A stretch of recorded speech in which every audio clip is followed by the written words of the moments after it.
So hello and welcome to another cracking session. Previous session में हम लोगों ने शुरुआत कर दी थी with regard to e commerce and e commerce के रिलेटेड हम लोगों ने एक एग्जाम क्वेश्चन भी कवर अप किया था।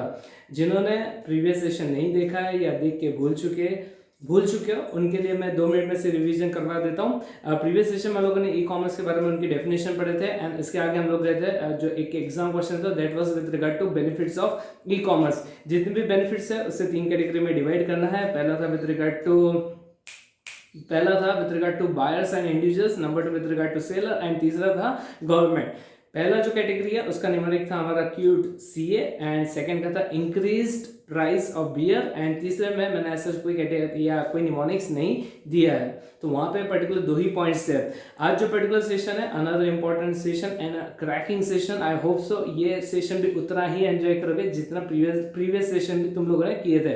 अच्छा, प्रीवियस सेशन या अभी जितने भी सेशन में बैक टू बैक जाने वाला हूँ क्वाइट ऑब्वियस है ये ज़्यादा टेक्निकल नहीं है।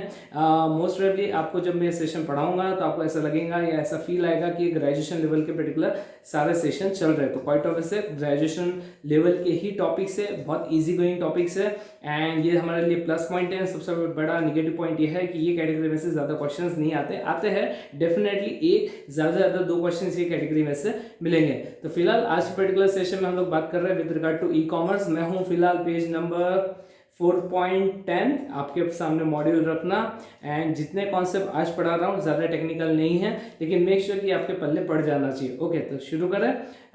So let's go. फिलहाल हूँ मैं पेज नंबर 4.10, वहाँ पे चले जाना। वहाँ पे एक बड़ा सेटिंग आएगा e commerce business model. E commerce business model, अब बिजनेस कंडक्ट करने के बहुत सारे तरीके हैं, तो जितने भी तरीके हैं जितने भी मॉडल्स है जिसे हम लोग टेक्निकल वर्ड यूज करते हैं बिजनेस मॉडल्स, उसे 3 कैटेगरी में डिवाइड कर देना। सर नीचे में एक टेबल दिया है, अरे बॉस वो टेबल के नीचे में और आ जाओ, थोड़ा सा और आगे आ जाओ, वहां पे तुम्हें मॉडल्स दिखेंगे। मैं थोड़ा आगे पीछे शफल कर रहा हूँ। सर आप सीधा सीधा जा ही नहीं सकते कि लाइफ में क्वाइट ऑब्वियस है कुछ तो हो जो बाकी लोग नहीं करते। यस, एसएम में एक कॉन्सेप्ट है, एक तो ट्रेंड सेटर होता है और एक ट्रेंड फॉलोअर होता है। कुछ लोगों ने ये पर्टिकुलर सेशंस देखने के बाद मुझे फीडबैक दिया था कि सर आप आईटी पढ़ा रहे हो, थोड़ा सा हाईटेक करो, जैसे पुणे मुंबई में जो पर्टिकुलर वर्चुअल क्लासेस होते हैं वो काइंड ऑफ फीलिंग लेके आओ। वो मस्त ये क्या कहते हैं, एक क्या कहते हैं स्क्रीन लेते हैं वहाँ पे सब तो काइंड ऑफ, तो उस तरीके से सर आप भी पढ़ा। आप क्या वही पुराना घिसा पिटा मॉड्यूल लेके बैठे रहते हो एंड एक स्मार्टफोन के थ्रू ये लेक्चर्स ले रहे हो, वो भी घर बैठे बैठे। सर मज़ा नहीं आता है, क्या मज़ा नहीं आता, ढुक लो। तुम्हें इंपॉर्टेंट ये है कि इफेक्टिव कौन सा है, मॉड्यूल से पढ़ाना ज़्यादा इफेक्टिव जा रहा है, इस तरीके से पढ़ाना इफेक्टिव लग रहा है, या पर्टिकुलर वो टेक्निकल तरीके से। अरे क्वाइट ऑब्वियस है कोई फर्क नहीं पड़ता। मैं कह रहा हूँ ना, पूरी दुनिया जिस तरफ जाना है मैंने उस तरफ जाना ही नहीं है, मैंने अपना एक ट्रेंड अलग से सेट करना है। मैं कह रहा हूँ ना, I am a trend setter not a trend follower. Hope so मेरे वीडियो लेक्चर्स देखने के बाद बाकी फैकल्टीज भी इसी तरीके से पढ़ाना शुरू कर दे। इजी गोइंग है भाई, सिर्फ मोबाइल सामने रख दो, फटाफट वीडियो लेक्चर रिकॉर्ड करो एंड इसके बाद अपलोड करो। बहुत इजी है, बहुत इजी गोइंग है एंड स्टूडेंट से बहुत पॉजिटिव फीडबैक भी मिल रहा है। ओके चलो फिलहाल फोकस करो। पॉइंट ये है कि आज के पर्टिकुलर सेशन में मैं जो पढ़ा रहा हूँ that is with regard to business model. तो जितने भी बिजनेस मॉडल, सब बिजनेस मॉडल मतलब बिजनेस करने के तरीके। तो 3 कैटेगरीज या 3 तरीके होते हैं जिसके थ्रू आप बिजनेस कर सकते हो। तो जो 3 मॉडल्स है उसके 3 कैटेगरीज उन्होंने वहां पे दिए हैं, वो है आपके पेज नंबर 4.13 पे चले जाओ। पेज नंबर 4.13, वहां पे छोटा सा आपको टेबल मिलेगा जहां पे B2C दिया होगा पहले कॉलम में, उसके नीचे दिया होगा B2B और उसके नीचे दिया है C2C। ग्रेजुएशन पढ़े हो या कर रहे हो तो क्वाइट ऑब्वियसली ये 3 कॉन्सेप्ट फैमिलियर हो गए। What do mean bye B2C, what do mean by B2B and what do mean bye C2C। पहला मॉडल की मैं डिस्कशन कर रहा हूँ। जो पहला बिजनेस मॉडल है that is with regard to B2C, जहां पे एक बिजनेसमैन कस्टमर के साथ इंटरेक्ट करेगा, तो दैट इज B2C। सेकंड होता है B2B, जहां पे एक कहते हैं हाय हाय एक मिनट, एक बिजनेसमैन सेकंड बिजनेसमैन के साथ इंटरेक्ट करेगा, that is B to B, जहां पे कस्टमर इन्वॉल्व नहीं है, that's why I am saying B to B. For example manufacturer to wholesaler, तो manufacturer is a businessman and जो होलसेलर है वो भी बिजनेसमैन है। तो ये जो ट्रांजेक्शन है होलसेलर टू मैन्युफैक्चरर या manufacturer to wholesaler, that is considered as a B to B transaction. B2C मैं आपको बता चुका हूँ, wholesale retailer to customer, retailer retail shop से जो आप परचेसिंग करते हो वो पहले कैटेगरी में क्लासिफाई होगा, that is B2C। And sir C2C जहाँ कस्टमर दूसरे कस्टमर के साथ इंटरेक्ट करेगा to perform a particular transaction. Simple example OLX पे क्या करते हो, मान के चलो मुझे अपना कोई पर्टिकुलर सामान सेल आउट करना है, तो मैं फोटोज खींचूंगा और उसे वहां पे पुटअप करूंगा, ओके। एंड वही कोई थर्ड पर्सन होगा जो उसे परचेस करने में इंटरेस्टेड होगा। तो यहाँ पे एक कस्टमर दूसरे कस्टमर के साथ इंटरेक्ट कर रहा है in order to complete in order to initiate a transaction, that is C2C। तो ओवरऑल जितने भी बिजनेस मॉडल है उसे हम लोग तीन कैटेगरी में डिवाइड कर सकते हैं। पहला है B2C, नंबर 2 है B2B एंड तीसरा है C2C।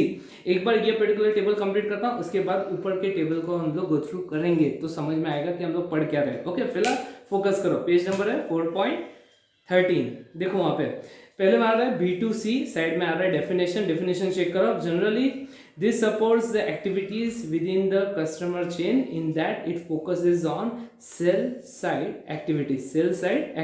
okay, साइड में ई बिजनेस मार्केट, तो ई बिजनेस मतलब आज के तारीख में कौन कौन से मार्केट्स अवेलेबल है ऑनलाइन, तो उन्होंने बोला एक ई शॉप होता है, कौन सा, एक ई मॉल होता है, इसके बाद एक इलेक्ट्रॉनिक ऑक्शन होता है, इसके बाद बायर्स एग्रीगेटर्स होता है, पोर्टल एक्सेट्रा। हाय, अब कोई ढोकले लोग मुझे पूछ रहे हैं कि सर ये ई शॉप या इलेक्ट्रॉनिक शॉप, इलेक्ट्रॉनिक मॉल्स, ये सारे कॉन्सेप्ट क्या है, हमें डिटेल में पढ़ने की बड़ी इच्छा है, अब डिटेल में एक्सप्लेन करो। तो ढोक लो, ऊपर में जो बड़ा सा टेबल दिया है ना वो इसी के ऊपर बेस्ड है। ओके, तो फिलहाल सिर्फ इतना फोकस करना कि ये कैटेगरी में कौन कौन से कॉन्सेप्ट आ रहे हैं। मैं फिलहाल ये पहले कैटेगरी में हूँ, दैट इज B2C। साइड में एग्जाम्पल दिया, उन्होंने एग्जाम्पल दिया www.kisco.com, www.amazon.com। यस, अमेजॉन आपके लिए फैमिलियर है ना, तो Amazon is a classic example of B2C। सुनो, शांति रखो भाई। नंबर 2 है B2B। This supports the supply chain of organization that involves repeat commerce between a company and its supplier or other partners। Okay, अभी tension मत लो, ये सिर्फ इतना ही ध्यान में रखो, B2B मतलब एक बिजनेसमैन दूसरे बिजनेसमैन के साथ ट्रांजेक्शन इनिशिएट करेगा। साइड में दिया है इसके particular E business market, that is E auction, E procurement, E disbursement, E distribution, portal and E marketing etcetera. तो ये सारे कॉन्सेप्ट हम लोग ऊपर कवर अप करने वाले हैं। फिलहाल इतने ध्यान रखो, what do mean by B2B। And last category है C2C, that is this supports the community plan surrounding the organisation and can be seen as a commercial extension of community activity. Side में दिया है e auction, virtual communities etcetera and ebay.com। Yes, eBay, बहुत से लोगों ने ये website के बारे में सुना है। यस, तो यहाँ पे ओवरऑल जितने भी बिजनेस मॉडल है उसे तीन कैटेगरी में डिवाइड करो, बस इतना ध्यान में रखो। Number 1 B2C, number 2 B2B and तीसरा है आपका C2C। ओके, फिलहाल यहाँ तक के क्लियर है। अब सुनो, अब ये तीनों कॉन्सेप्ट के रिलेशन में उन्होंने कुछ एग्जाम्पल डिस्कस किए, वो ऊपर में है ना, तो हम लोग ऊपर के टेबल की तरफ जा रहे हैं, मूव ऑन कर रहे हैं। एंड ये बोल्ड लेटर में दिया है, इट मीन्स ये आपके सिलेबस में फर्स्ट टाइम आया है, एग्जाम में आने के चांसेस भी है। सर क्रॉस करूँ क्या? क्रॉस मारने की जरूरत नहीं है, कॉन्सेप्ट बहुत इजी गोइंग है, सिर्फ जो मैं एग्जांपल आपके साथ डिस्कस करने वाला हूँ वो वहाँ पे साइड में कहीं ना कहीं लिख के रखना, सो दैट फ्यूचर में जब भी पढ़ोगे तो आपको ये कॉन्सेप्ट इजीली रिकॉल होगा। चलो शुरू करें। ओके, तो फिलहाल अभी आप जा रहे हो पेज नंबर 4.11, वहाँ पे उन्होंने कुछ टेबल्स दिए, कुछ इलेक्ट्रॉनिक मार्केट्स के बारे में डिस्कशन किया, तो वो वहाँ पे हम लोग कॉन्सेप्ट पढ़ने वाले हैं। ओके, तो सभी लोग मेरे साथ है? यस सर, ब्रेक चाहिए, 10 सेकंड का ब्रेक ले लो, मैं भी आ जाता हूँ तब तक। सो आगे बढ़ते हैं। तो फिलहाल आज 3 मॉडल्स इतना याद रखना, 3 मॉडल्स जो हम लोगों ने अभी कंप्लीट किया, that is with regard to B2B, B2C and C2C। अब ये तीनों मॉडल्स में जितने भी पर्टिकुलर लाइव एग्जांपल्स है, एज ऑन डेट के एग्जांपल्स है, हम लोग यहाँ पे डिस्कशन में ले रहे हैं। तो फिलहाल फोकस करना, मैं हूँ पेज नंबर 4.11। नया कॉन्सेप्ट है, फर्स्ट टाइम आपके सिलेबस में आया, तो इसके प्रोबेबिलिटी ज़्यादा है आपके पर्टिकुलर एग्जाम में आने के। तो लेट्स स्टार्ट। ई शॉप, ये सबसे पहला एग्जाम्पल है। आज के तारीख में ई शॉप कॉन्सेप्ट बहुत कॉमन है। मान के चलो मैं I am a businessman and मैं अभी ये ट्रेडिशनल तरीके से ही बिजनेस कर रहा था। अब मैं चाहता हूँ कि बिजनेस का थोड़ा सा काम करने का तरीका चेंज करना है, मैंने थोड़ा IT बेस्ड होना है। तो मैंने क्या कर दिया, अपना एक वेबसाइट लॉन्च कर दिया, अपना एक स्पेशल प्राइवेट पोर्टल लॉन्च कर दिया, जिसमें मेरे प्रोडक्ट के सारे कंटेंट डिस्प्ले होंगे, सारा डिटेलिंग वहाँ पे होगा। अगर कोई पर्सन वहाँ पे जाता है एंड मेरे वेबसाइट के थ्रू शॉपिंग करता है, तो वो ट्रांजेक्शन भी मैं वहाँ पे इनिशिएट करूंगा। तो that is a classic example of E shop, जो आज की तारीख में बहुत कॉमन है। हर एक बिजनेसमैन का एक अपना प्राइवेट पोर्टल उन्होंने सेटअप करके रखा है, जहाँ पे आप जाके सारे डिटेलिंग्स ले सकते हो, कोई ऑर्डर भी प्लेस कर सकते हो, ऑनलाइन शॉपिंग भी कर सकते हो। देखो ई कॉमर्स में पहला लाइव एग्जांपल दिया ई शॉप। देखिए इसमें description, and E shop is a virtual store front that sells product and services online. Orders are placed and payments are made. They are convenient way of effecting direct sales to customer, allows manufacturer to bypass intermediate operators and thereby reduce cost and delivery time. तो फंडा ये है कि ई shop के through मैं चाहता हूँ कि मैं डायरेक्ट कस्टमर के साथ इंटरेक्ट करूंगा, तो जितने भी इंटरमीडिएटरीज है, जितने भी कमीशन एजेंट है, सारे के सारे वहां से हट जाएंगे, and that helps me to reduce the cost. Okay, clear है? तो ये पहला पॉइंट है। Number 2, e malls. What is e malls? E malls जैसे मॉल का कॉन्सेप्ट सभी को पता है। ई मॉल्स मतलब जहाँ पे अंडर वन रूफ सारे आइटम्स अवेलेबल होते हैं, तो उसी को हम लोग ई मॉल मतलब क्या हो जाएगा, जितने भी कंटेंट है या जितने भी प्रोडक्ट्स है, जितने भी सर्विसेज है, अंडर वन रूफ अगर मुझे अवेलेबल होते हैं, that to online, that will be considered as a e mall. Check करो कॉन्सेप्ट, ईजी है। The e-mall is defined as the retailing model of a shopping mall, a conglomeration of different shops situated in a convenient location in e-commerce. Conglomerate मतलब जितने diversified products है under one roof available होना। तो अगर एक ही roof के under में सारे प्रोडक्ट्स अवेलेबल है, तो वो ई मॉल में क्लासीफाई होंगे। तो e malls is another important concept. तीसरा कॉन्सेप्ट है, तीसरा बिजनेस करने का तरीका है e auction. E auction side में लिख देना OLX, साइड में एग्जांपल लिख के रखना OLX। सर ई शॉप, एक मिनट, हे हेलो सुनो, ई शॉप को आप 3 में से कौन से कैटेगरी में क्लासिफाई करोगे? B2B में क्लासिफाई करोगे, या B2C में करोगे, या तो C2C में? तो ई शॉप ये B2C मॉडल है, तो वहां पे साइड में कर देना B2C मॉडल। ओके, एग्जाम में माइट भी आपको गेस करने के लिए क्वेश्चन आएगा कि ये जितने भी पर्टिकुलर ई मार्केट्स है, उसे आपको 3 कैटेगरी में क्लासिफिकेशन का ऑप्शन आ सकता है, ये एग्जाम में पूछ सकते हैं। तो पहला वाला जो है वो आपको क्लासिफाई करना है B2C में। ई मॉल्स ये भी B2C में आ जाएगा, यस क्वाइट ऑब्वियसली, क्योंकि इसमें बिजनेसमैन इन्वॉल्व है एंड सामने के एंड पे कस्टमर इन्वॉल्व है। तीसरा ई ऑक्शन, B2B, B2C या C2C? हाँ क्या? C2C, यस करेक्ट, सही गेस कर रहे हो। तीसरा जो है ई ऑक्शन, ये C2C है OLX, जहाँ पे 2 कस्टमर ये प्लेटफॉर्म पे कॉमन में इंटरेक्ट करते हैं। चेक करो, electronic auction provides a channel of communication through which the bidding process for product and services can take place between competing buyers. Example onsell.com। Clear है? हमारे लिए एग्जाम्पल है OLX। ओके, फिलहाल ये 3 कॉन्सेप्ट क्लियर है। चौथा ये है पोर्टल्स। चेक करो, पोर्टल्स है ना, Portals are the channel through which websites are offered as content. हाय सबसे important है। Portals are the channels through which websites are offered as a content. The control of content can be a source of revenue for the firms through charging firms for advertising or charging consumer a subscription for access. Clear यहाँ पे? तो portals मेरे हिसाब से ये classic example है इसका, आपका ये हाय नेटफ्लिक्स, ये एक क्लासिक एग्जाम्पल है पोर्टल्स का। इसके अलावा अमेजॉन प्राइम, ये क्लासिक एग्जाम्पल है। यस, ये प्लेटफॉर्म, ये लोग करते क्या है, जितने भी पर्टिकुलर पब्लिशर्स है, इनको ये अपना एक प्लेटफॉर्म प्रोवाइड करते हैं एंड इनसे ये रेवेन्यू चार्ज करते हैं। एंड अगर कंज्यूमर को अगर ये पर्टिकुलर नेट, मान के चलो नेटफ्लिक्स है, तो मैं नेटफ्लिक्स चला रहा तो मैं क्या कर रहा हूँ कि बाकी लोगों को अलाउ कर रहा हूँ मेरा प्लेटफॉर्म यूज़ करने के लिए कि वो अपने पर्टिकुलर वीडियोस यहाँ पे अपलोड करे, शेयर करे, मूवीज शेयर करे एंड जो भी पर्सन देखना चाहता है तो वो मेरे इस चैनल को सब्सक्राइब करे एंड उसके बाद ये सारे मूवीज वगैरह देख सकता है। तो मेरे दोनों तरफ से रेवेन्यू इनकम है। तो that is a classic example of portal. Portal के वहाँ पे लिख देना नेटफ्लिक्स या फिर अमेजॉन प्राइम। कितने हो गए ढूंढ लो, 4 है ना। 5वां बायर्स एग्रीगेटर। हाँ, ये कॉन्सेप्ट अच्छा है, बायर्स एग्रीगेटर चेक करो है ना। The buyers aggregator brings together large numbers of individual buyers so that they can gain the type of saving they are usually the privilege of large volume buyers। एक minute नहीं पल्ले पड़ रहा। एक काम करो, बायर्स एग्रीगेटर में example कौन सा दिया वो चेक करो।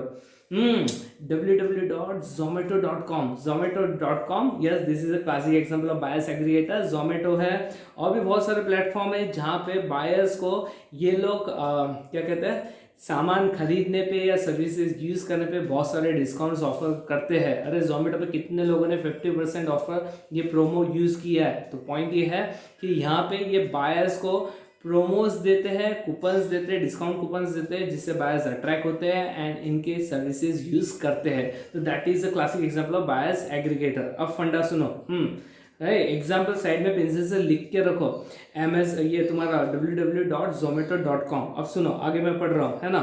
In this, the firm collects the information about goods and services provider, makes the provider their partner and sells their services under its own brand। Clear यहाँ पे कॉन्सेप्ट। तो overall अभी तक मैं 5 कॉन्सेप्ट डिस्कस कर चुका हूँ। पहला है आपका ई शॉप, जो बिजनेसमैन है वो अपना एक अलग से वेबसाइट डेवलप कर सकता है एंड यहाँ पे लॉन्च कर सकता है। नंबर 2 है ई मॉल्स, अंडर वन रूफ सारे सर्विसेज अवेलेबल होना, that is the E mall.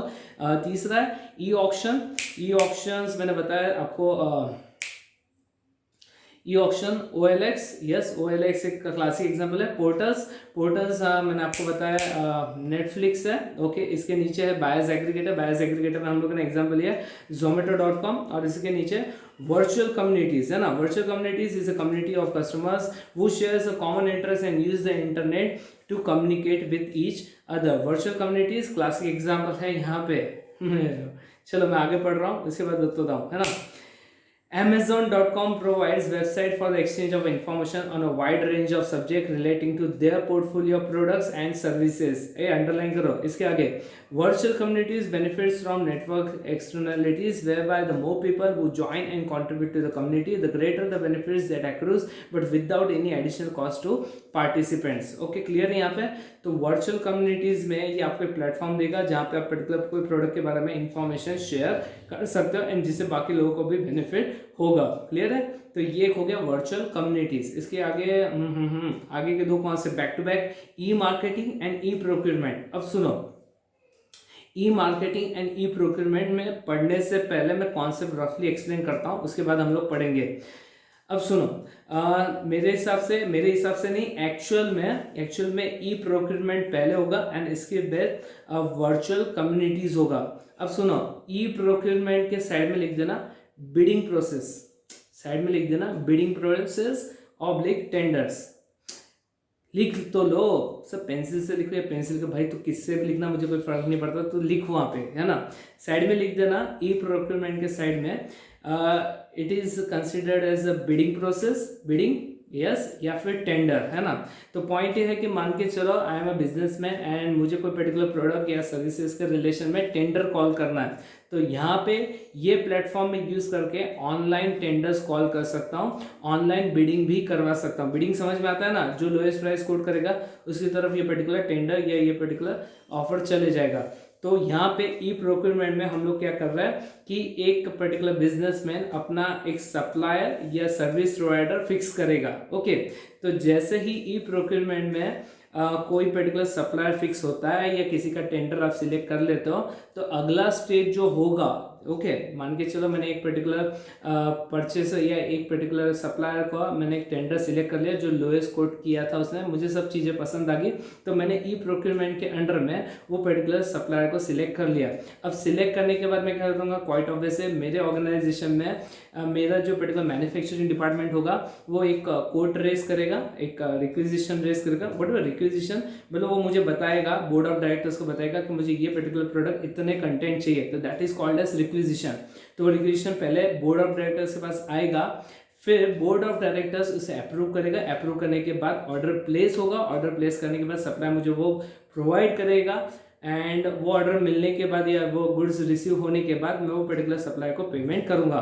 तो ये जो सप्लायर को सिलेक्ट करने के आगे की जो स्टेप है ना, तो that will be considered under e procurement. समझ में आया? वही फोकस करो। यस, फिर से बता रहा हूँ, ई डिस्ट्रीब्यूशन में एक मिनट है ना, मैं दो कॉन्सेप्ट के बारे में डिस्कस कर रहा हूँ, एक तो ई प्रोक्योरमेंट है और एक ई डिस्ट्रीब्यूशन है।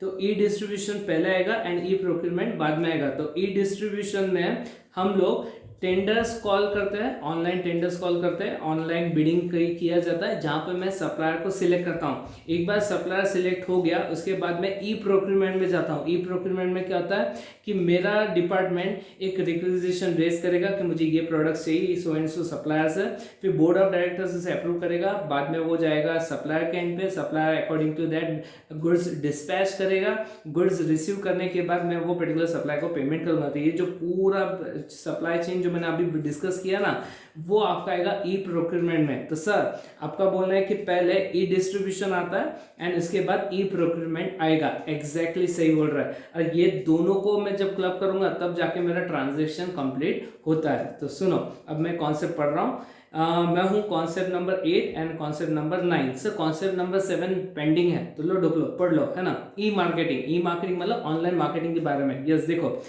e-marketing is the use of electronic communications technologies such as internet to achieve the marketing objectives. Of course, information on website also empowers customer and helps them to achieve their objective. Bracket complete. तो online जो advertisement होता है ना, जो popup आते हैं, that is considered as e marketing, है ना। तो ये एक हो गया। इसके बाद ई प्रोक्योरमेंट। अब ये चेक करना व्हाट में ई प्रोक्योरमेंट, है ना।